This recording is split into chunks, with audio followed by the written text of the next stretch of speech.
একজন ঘুমন্ত মহিলাকে একটি কালো সাপ জাগিয়ে তোলে। বাথরুমে প্রবেশ করে তিনি বুঝতে পারেন যে তার বসই সেই কালো সাপ।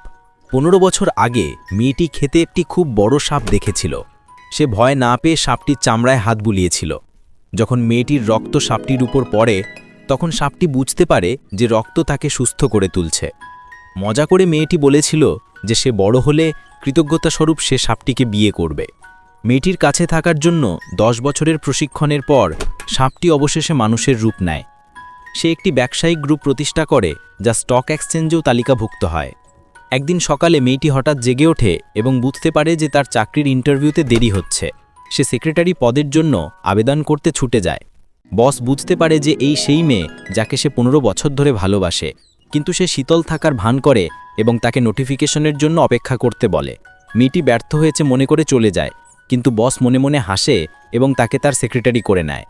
রাতে বস মেয়েটিকে একটি জেট পাথরের ছুরি দেয় এবং বলে যে সে তার নাম উচ্চারণ করলেই সে সঙ্গে সঙ্গে তার সামনে হাজির হবে।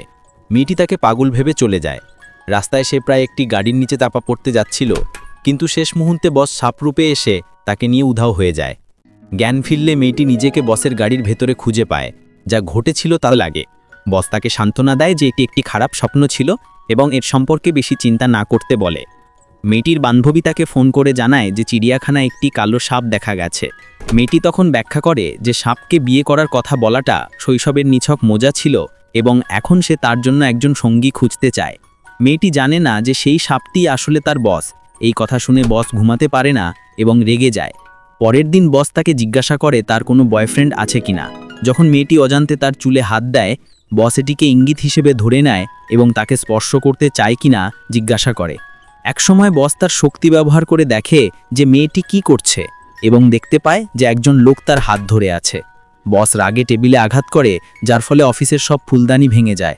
কিন্তু সেই লোকটি আসলে মেয়েটির কাকা ছিল, যাকে বস ভুল বুঝেছিল। ভুল বোঝাবুঝির কারণে বসের ঘুম উড়ে যায় এবং সে অসুস্থ হয়ে পড়ে, এমনকি অফিসেও যায় না। মেয়েটি তার সহকারীকে জিজ্ঞাসা করে এবং জানতে পারে যে বস অসুস্থ, তাই সে তার যত্ন নিতে তার বাড়িতে ছুটে যায়। প্রতারণার জন্য শাস্তি দিতে গিয়ে বস হতাশায় মেয়েটির ঠোঁটে কামড়ে দেয়। অপরাধ বোধে ভরা বস মেয়েটিকে চলে যেতে দেখে এবং শীতল গলায় তাকে ভালোভাবে বিশ্রাম নিতে বলে। এর কিছুক্ষণ পর বস অফিসে ফিরে আসে। মেয়েটির কাকা একটি আলোচনার জন্য আসে, কিন্তু বস অবাক করে দিয়ে তাকে প্রত্যাখ্যান করে। মেয়েটি পরামর্শ দেয় যে এটি একটি ভালো প্রজেক্ট, যা শুনে বস মনে করে যে মেয়েটি সেই অন্য লোকটিকে সমর্থন করছে।